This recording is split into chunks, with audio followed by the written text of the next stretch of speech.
अब वहीं तुर्की में 6 फरवरी को आए भूकंप की वजह से वहां भारी तबाही हुई है।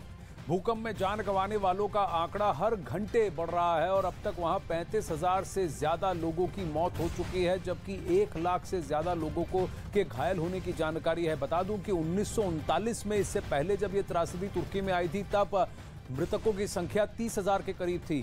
तो यानी अब वो आंकड़ा उसको भी पार करता हुआ दिख रहा है, पार कर चुका है।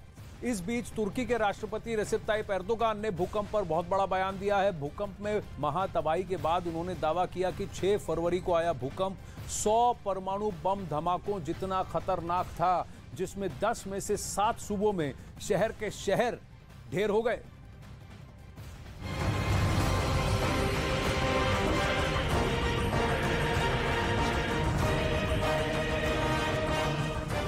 इसी महीने की 6 तारीख को तुर्की में जलजला आया और 35,000 से ज्यादा लोगों की जान चली गई। इस भूकंप ने तुर्की के कई शहरों को तबाह कर दिया है।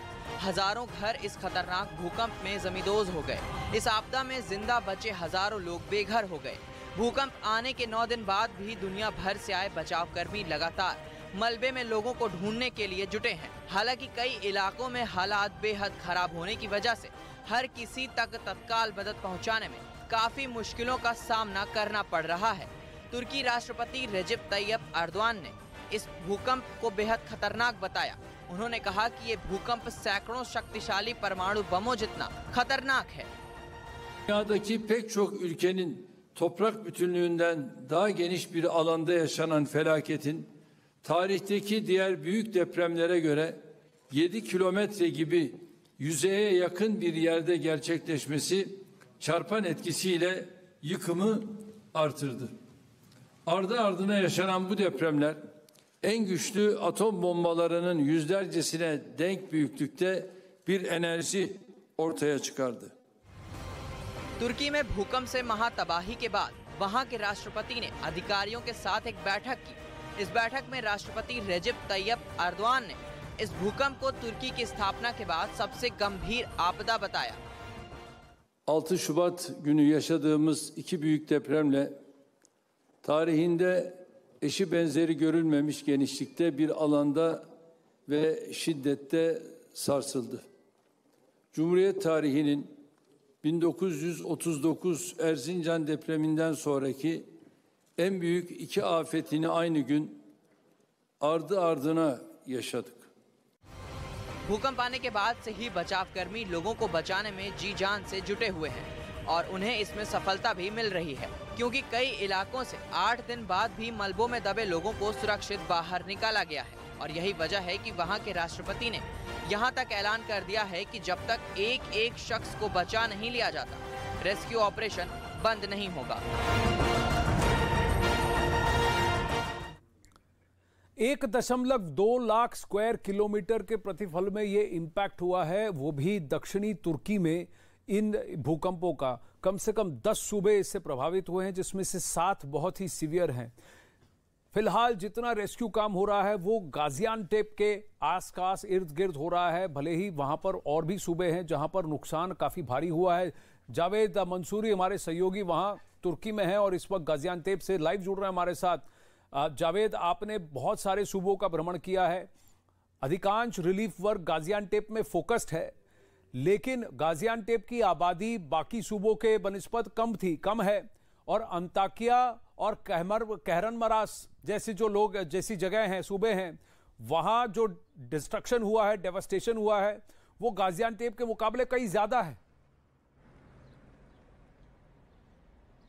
देखिए, आप बिल्कुल सही कह रहे हैं आनंद। मैं अगर आपको बताऊं, जो अंताकिया है, कल हम अंताकिया में थे और ऐसा डिस्ट्रक्शन हमने पूरे तुर्की में कहीं नहीं देखा है। जो भी प्रभावित इलाके हैं, बहुत ज़्यादा तबाही वहाँ हुई है, खंडर वो शहर बन चुका। अभी हम जो तस्वीरें आपको दिखा रहे हैं, नूरदागी से दिखा रहे हैं, जो कि गाजियानटेप प्रांत का हिस्सा है। जरा मैं आपको तस्वीर रेयर कैमरा से दिखाता हूँ। देखिए, ये विजुअल देखिए, ये अब इसी तरह से मलबों के ढेर जगह जगह बने हुए हैं और यहाँ हम जितनी दूर तक कैमरे की नज़र जाएगी, आपको इसी तरह से मलबे के ढेर नजर आएंगे। मैं एक और तस्वीर आपको दिखाऊंगा, इसी मलबे के ढेर के ठीक सामने किस तरह से रिलीफ वर्क यहाँ पर है और किस तरह से रिलीफ कैंप्स बन गए। देखिए, ये पुलिस है यहाँ तुर्की की। ये देखिए, ये तस्वीर देखिए, ये पूरा मलबे का ढेर, मलबे का पहाड़ आपको नजर आएगा। और ज़रा अब इस तरफ देखिए, ये आफाट जो कि यहाँ डिजास्टर मैनेजमेंट कंट्रोल करती है, आफाट की तरफ से यहाँ पर कैंप्स लगाए गए हैं। जो लोगों की जिंदगी है वो इस तरह से कैंप्स में सीमित होकर रह गई है। और चुनौती ये है आनंद, क्योंकि यहाँ बहुत ज्यादा ठंड है, 1 डिग्री लगभग यहाँ ठंड है। अभी कोल्ड वेव हम महसूस कर सकते हैं। देखिए किस तरह से जिंदगी बसर यहाँ के लोग कर रहे हैं। ये आप देख लीजिए, टेंट बनाए गए हैं आफाट की तरफ से, और यहाँ अब इस तरह से लोग रह रहे हैं। और ये लगभग कई शहर ऐसे हैं जो कि टेंट सिटी के रूप में तब्दील हो चुके हैं। तो ये स्थिति बनी हुई है। लेकिन इस सब के बावजूद नूरदागी के अलावा अगर हम बात करें तो अंताकिया बहुत ज्यादा प्रभावित है। हमने कल वहां पर देखा कि ऐसी जगह हमें नजर आई जहां पर रेस्क्यू ऑपरेशन भी नहीं चल रहा था। और सबसे बड़ी चुनौती अभी यहाँ इनके सामने ये है कि वहां बॉडीज जो हैं वो डिकम्पोज होना शुरू हो गई हैं बहुत जगहों पर, जिसकी वजह से अब महामारी वहां पर हमने महसूस की। महामारी का डर भी होगा, लगातार बना हुआ है जी। और जैसा आप कह रहे हैं यहाँ पर तो आफाट कैंप में आप चल फिर पा रहे हैं क्या? अंताकिया और कुछ ऐसी प्रोविंसेस, ऐसे सूबों में ऐसी हालत थी कि तुर्की आर्मी ने आपको वहां अंदर जाने नहीं दिया, और लोगों में भी कहीं ना कहीं गुस्सा दिख रहा है। क्या लूट मार के इंस्टेंसेस भी सामने निकल के आए? तो ये तो फिर मल्टीपल प्रॉब्लम हो गई। एक तरफ जान बचाइए, दूसरी तरफ आप इनका इलाज कीजिए, जो बेघर हो गए उनके लिए जगह दीजिए, फिर खाने पीने की सामग्री, फिर महामारी का डर, और उसके ऊपर अब लूट मार। और इसकी भी खबरें बहुत ज्यादा हो रही हैं, करीब 150 से ज्यादा अरेस्ट हुए हैं। देखिए ये जो आप कह रहे हैं कि कहीं रोका गया, कहरामन मारस वो जगह थी जहां एक रिलीफ कैंप को हम शूट कर रहे थे, वहां हमें सेना ने रोक दिया। वहां इतनी ज्यादा तादाद में लोग रिलीफ कैंप में मौजूद थे, लंबी लंबी कतारें लगी हुई थी राशन लेने के लिए, लेकिन हमें वहां शूट नहीं करने दिया गया। इसके अलावा जो समस्या यहां आ रही है आनंद, वो ये आ रही कि जो आप कैंप्स मेरे पीछे देख रहे हैं, यहाँ पर सब कपड़े और खाना इनके पास है, लेकिन इनको यहाँ चाहिए हीटर चाहिए, गैस चाहिए, विमेन हाइजीन चाहिए, डायपर चाहिए, ब्लैंकेट्स चाहिए। ये वो ज़रूरत है जो फिलहाल ठंड से बचने के लिए बहुत ज़रूरी है, क्योंकि लोग कारों में ज़िंदगी गुजार रहे हैं, जिनको कैंप्स मिल जा रहे हैं वो कैंप्स में लोग रह रहे हैं। तो अभी बहुत बड़ी चुनौती है, न सिर्फ वो लोग जो बच गए हैं उनको आसरा दिया जाए, उनको एक जो ज़रूरत है वो पूरी की जाए। इसके अलावा जो मलबों के जगह जगह ढेर लगे हुए हैं, मैं आपको तस्वीर दिखाऊं, उसको हटाना, क्योंकि जो आंकड़ा आपने अभी बताया कि 41,000 क्रॉस कर चुका है, अकेले 35,000 तुर्की में है, लेकिन मैं ये कह सकते हैं हम, ये आंकड़ा बहुत ज्यादा बढ़ेगा,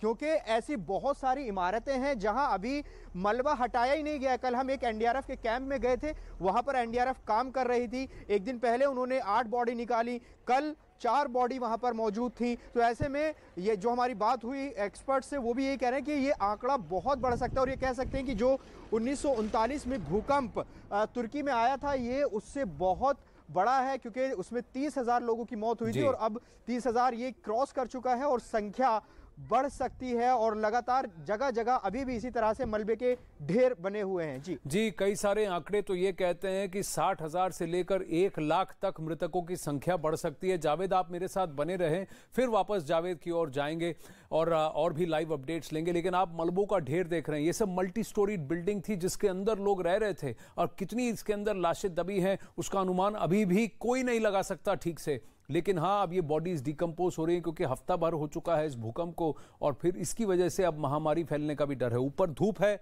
और वहाँ ग्राउंड पर ठंड, तो वो भी बहुत ज़्यादा तकलीफें बढ़ा सकता है जहां जितने लोग वहां इन राहत कैंप्स में हैं। 6 फरवरी के बाद भी तुर्की में कई बार भूकंप के झटके महसूस किए गए, जिसकी वजह से लोग डरे हुए हैं, घबराए हुए हैं। लेकिन दूसरी तरफ भूकंप के 9 दिन बाद भी रेस्क्यू ऑपरेशन जोर शोर से जारी है। मलबे में फंसे लोगों को जिंदा बाहर अब भी निकाला जा रहा है। कुदरत का करिश्मा देखिए कि कुछ लोग 8-9 दिन मलबे में दबने के बावजूद उनको जिंदा निकाला जा रहा है। यानी एक तरफ जहां लोग उम्मीद खो चुके हैं, वहीं दूसरी तरफ मलबे से सुरक्षित बाहर निकल रहे लोग रेस्क्यू टीम का हौसला बढ़ा रहे हैं। भूकंप की वजह से तुर्की के 10 शहर खंडहर में तब्दील हो चुके हैं, और हर शहर में मलबे में दबे लोगों को जिंदा निकालने का काम फिलहाल जारी है।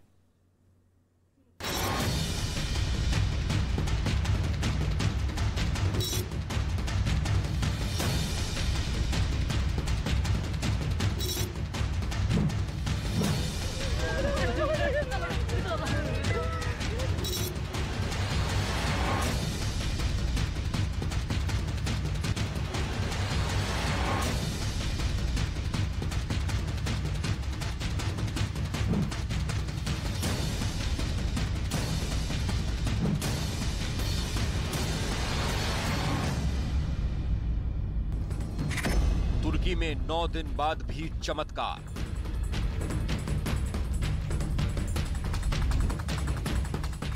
मलबे में ढेर के बीच जारी है जिंदगी की जंग। खंडहर हो चुकी इमारतों के बीच राहत का काम।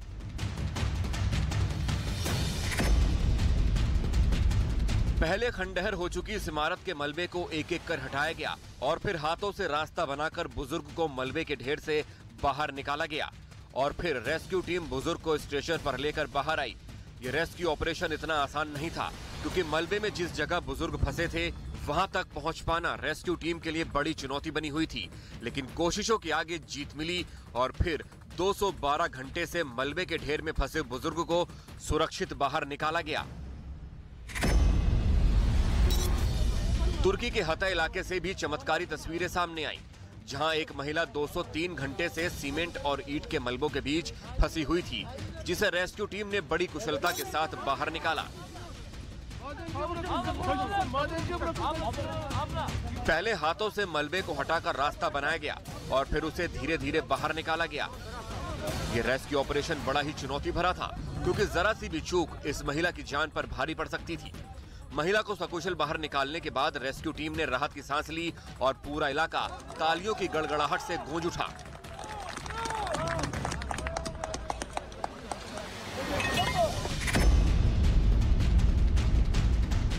भूकंप की विनाश लीला के बीच चमत्कार का सिलसिला लगातार जारी है।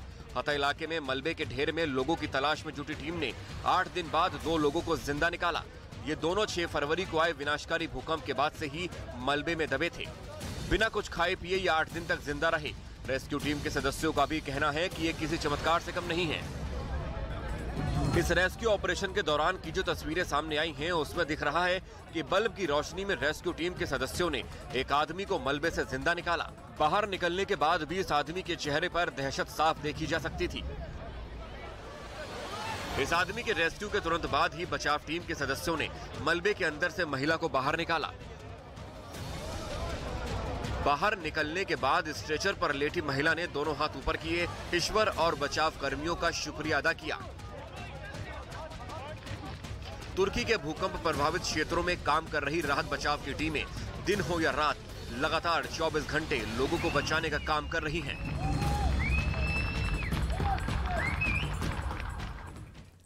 अब भूकंप के 9 दिन बाद भी तुर्की और सीरिया में हालात सामान्य नहीं हुए हैं। भूकंप के दोनों देशों के इंफ्रास्ट्रक्चर को पूरी तरह से तहस नहस कर दिया है, जिससे लोगों को काफी संघर्ष करना पड़ रहा है। कई जगह तो अनुमान ये लगाए जा रहे हैं कम से कम 3 से 4 साल लगेंगे कुछ सूबों को फिर से पुनः बसाने के लिए। तुर्की और सीरिया में भूकंप से मरने वालों की संख्या लगातार बढ़ रही है और अब ये आंकड़ा 41,219 तक पहुंच गया है।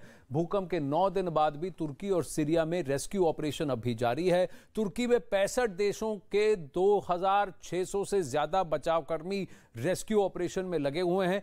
तुर्की में युद्ध स्तर पर रेस्क्यू ऑपरेशन चलाया जा रहा है और इसके लिए 629 क्रेन, 360 गाड़ियों का प्रयोग भी हो रहा है। तुर्की में अब तक 3 लाख से ज्यादा कंबल, 41,000 से ज्यादा टेंट भूकंप पीड़ितों के लिए मुहैया कराए गए हैं। उधर सीरिया में भूकंप से हालात खराब होते जा रहे हैं। एक अनुमान के मुताबिक सीरिया की आधी आबादी भूख का सामना कर रही है। सीरिया के हालात को देखते हुए यूएई ने भेजी जाने वाली मदद को बढ़ा दिया है। यूएई की तरफ से सीरिया को भोजन, टेंट, कपड़े और मेडिकल उपकरण भेजे गए हैं, लेकिन वहां के स्थानीय कह रहे हैं हमें कंबल दीजिए, कंबल चाहिए। महिलाओं के लिए जो पर्सनल यूज की सामग्री है, हाइजीन की सामग्री है, जैसे सैनिटरी पैड्स वो चाहिए, बच्चों के लिए डायपर्स चाहिए और दूध जो मिल्क पाउडर है वो चाहिए। ऐसी चीजों की आवश्यकता है वहां पर। सीरिया के कुछ शहरों में भयंकर तबाही छाई हुई है। लोग दर्द से कराह रहे हैं और मदद के लिए चिल्ला रहे हैं, लेकिन कोई नहीं है जो मदद के लिए आगे आए, क्योंकि सिविल वॉर की वजह से अलग अलग सूबे अलग अलग एंटिटीज के कंट्रोल में हैं। ऐसा इलाका है जहां दशकों से ज्यादा वक्त तक चले युद्ध के कारण पहले काफी तबाही का माहौल था। सीरिया में तो हालात खराब हैं। जावेद मंसूरी अभी लाइव हैं तुर्की में नूरदागी से। आपके पीछे भी जो मैं देख रहा हूं ये कई सारी मल्टी स्टोरी बिल्डिंग्स लग रही हैं जो पूरी तरह मलबे के ढेर में बदल गई हैं। हमने हते में देखा कि 8 दिन बाद भी कुछ लोगों की जान बच गई। यहां पर क्या बचाव कार्य बंद कर दिया गया है? क्या ऐसे कुछ सूबे हैं जहां पर अभी तक रिलीफ वर्क पहुंच नहीं पाया? जिस तरह से इंफ्रास्ट्रक्चर डैमेज है जावेद, इसको तो सालों लग जाएंगे वापस बनने। तब तक ये लोग क्या करेंगे, कहां जाएंगे? बिल्कुल, देखिए जिस तरह के मलबे के पहाड़ नजर आ रहे हैं उसको बनाने में, इस मलबे को हटाने में बहुत वक्त लग जाएगा आनंद, क्योंकि अगर मैं आपको दिखाऊं, देखिए ये रिहायशी इमारतें हैं और जहां तक कैमरे की नज़र जाएगी आपको इसी तरह से ये जो मलबे के पहाड़ हैं नज़र आएंगे। और ये एक तरफ नहीं है, मैं ज़रा कैमरे को थोड़ा सा आगे ले जाता हूं और आपको तस्वीर दिखाता हूं। ये देखिए किस तरह की स्थिति यहां पर बनी हुई है।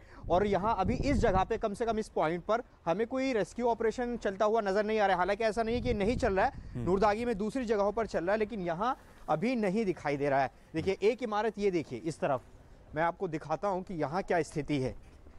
ये तस्वीर आप देख लीजिए, ये भी रिहायशी इमारत मालूम पड़ती है। और ज़रा इसकी तस्वीर देखिए कि क्या स्थिति यहाँ पर बनी हुई है। यहाँ आपको कुछ नज़र नहीं आएगा, सब बिखर चुका है, बर्बाद हो चुका है। और ये सवाल सही है कि इस स्ट्रक्चर को दोबारा खड़ा करने में सालों लग जाएंगे। और देखिए इस स्ट्रक्चर के ठीक सामने यहाँ इस तरह से ये अफाट के कैंप बने हुए हैं, लोग इन कैंप में शिफ्ट हो गए हैं जो बच गए हैं, और हज़ारों की तादाद में लोग। जावेद एक बात बताइए, एक एक टेंट में कितने लोग हैं? बनी हुई है लगातार। खाने पीने के लिए लोग क्या कर रहे हैं? खुद ही उनको ये करना पड़ रहा है, अपना प्रबंध करना पड़ रहा है? क्या कर रहे हैं स्थानीय लोग? देखिए खाने पीने की जो समस्या है वो यहाँ पर नहीं है। जो हमारी यहाँ के लोकल से बात हुई है, उनको खाने का सामान पर्याप्त मात्रा में मिल रहा है, क्लोथ जो है वो पर्याप्त मात्रा में मिल रहे हैं। लेकिन समस्या जो आ रही है वो ठंड में आ रही है। ठंड में उन्हें हीटर चाहिए क्योंकि यहाँ ठंड बहुत ज़्यादा है। उनको ब्लैंकेट्स चाहिए, उनको गैस चाहिए, उनको विमेन हाइजीन चाहिए। तमाम समस्याएं हैं जो यहाँ के लोग अभी फेस कर रहे हैं। ये बातचीत के आधार पर हम आपको बता रहे हैं। और टेंट सिटी की जहाँ तक बात है तो कई शहर ऐसे हैं जहाँ आपको टेंट ही टेंट नज़र आएंगे। तो ये स्थिति तो हर शहर में कमोबेश नज़र आ रही है, क्योंकि ये इस तरह की स्थिति यहाँ पर हो गई है। और लोग इस तरह जो घर हैं वहाँ रह रहे हैं, इस तरह कैंप्स जो हैं वो उसमें रहने को मजबूर हैं। और कुछ लोग ऐसे भी हैं वो भी जिनके घरों में दरारें आ गई हैं, उनको खतरा है कि कभी भी गिर सकता है, तो वो अपने घर से दूर अगर आफ्टर शॉक्स आए तो फिर वो क्या करेंगे? जी, क्योंकि कार फिर भी सड़क पे है, थोड़ा सेफ लगेगा, ऊपर से कुछ गिरेगा नहीं। कम से कम 2800 आफ्टर शॉक्स आ चुके हैं पिछले 9 दिनों में उस बड़े भूकंप के बाद। कल भी वहां पर ऐसे झटके आए थे जो कि 4.5 और 4.8 थे रिक्टर स्केल पर। यानी कि अगर ऐसी कोई टेढ़ी मेढ़ी इमारतें हैं जिनमें क्रैक्स हैं, वो कभी भी ढह सकती हैं, कभी भी गिर सकती हैं। भूकंप ने तुर्की के 10 शहरों को बर्बाद कर दिया है। आज अंताकिया में भी भूकंप का विनाश देखने को मिला। ये लीला ऐसी है कि पूरा शहर और पूरा कस्बा पूरी तरह से फ्लैट हो गया है। यहां सैकड़ों इमारतें गिर चुकी हैं और जो इमारतें नहीं गिरी वो जर्जर हालत में हैं, जिसकी वजह से लोग घरों में जाने से कतरा रहे हैं। ठंड ने भी लोगों के लिए मुश्किलें खड़ी कर दी हैं, क्योंकि ऊपर धूप दिख रही है, आपको साफ आसमान दिख रहा है, लेकिन टेम्परेचर वहां 1 डिग्री है। लिहाजा लोगों ने भूकंप से बचने के लिए कार और टेंट में नया बसेरा बना लिया है।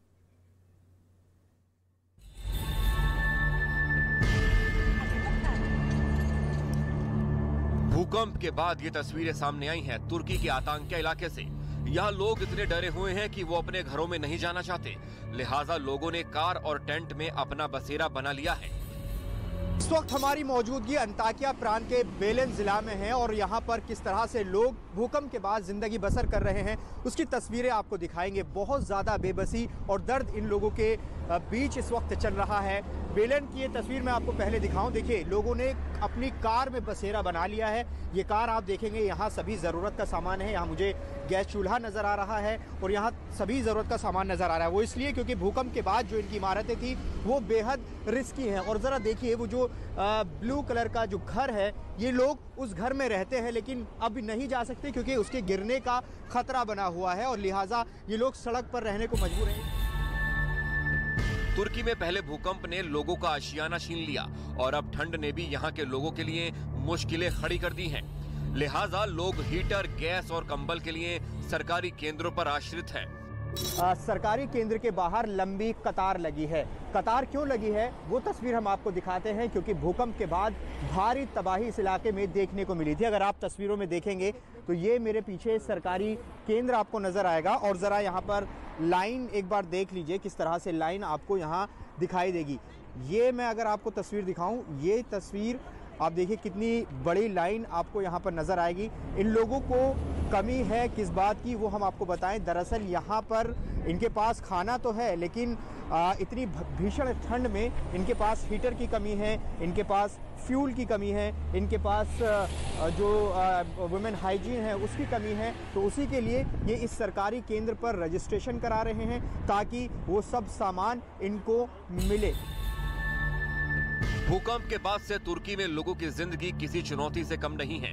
यहाँ लोगों के पास खाने पीने का सामान तो है, लेकिन जरूरत की बाकी चीजों के लिए लोगों को ऐसे ही सरकारी केंद्रों पर आश्रित रहना पड़ रहा है। 2023 की पहली सियासी जंग, त्रिपुरा, मेघालय, नागालैंड में किसका लहराएगा परचम? 3 राज्यों में चुनाव की सबसे बड़ी कवरेज सिर्फ न्यूज़ 18 इंडिया पर।